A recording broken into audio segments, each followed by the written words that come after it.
તો નમસ્કાર, આપનું આજના નવા વિડીયોમાં સ્વાગત છે।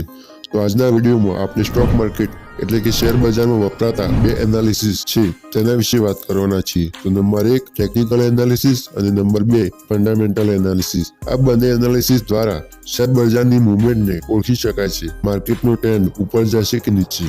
તો નંબર 1 પર છે technical analysis. Technical analysis daily trader માટે હોય છે, જે દરરોજ શેર બજારમાં ટ્રેડિંગ કરતો હોય, જેમાં પહેલા આગળ માર્કેટમાં થઈ ગયેલ મૂવમેન્ટના આધાર પર લાઈવ માર્કેટની ટ્રેન્ડને ઓળખી શકાય છે। તો ટેકનિકલ આગળના મૂવમેન્ટને ઓળખવા માટે અમુક બાબતોને ધ્યાનમાં રાખવામાં આવે છે। તો એ બાબતો number 1 candlestick pattern, number 2 chart pattern, number 3 technical indicator, number 4 trend identify, number 5 support and resistance, number 6 breakout and breakdown, number 7 price action.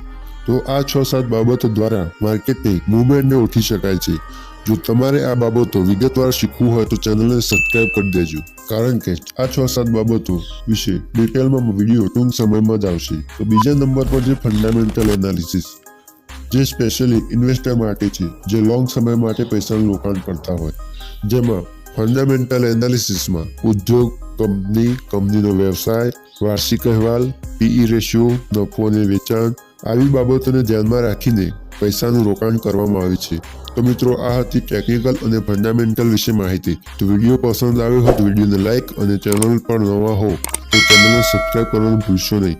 તો મળીએ એક નવા વિડીયોમાં, ત્યાં સુધી જય હિન્દ, જય ગરવી ગુજરાત।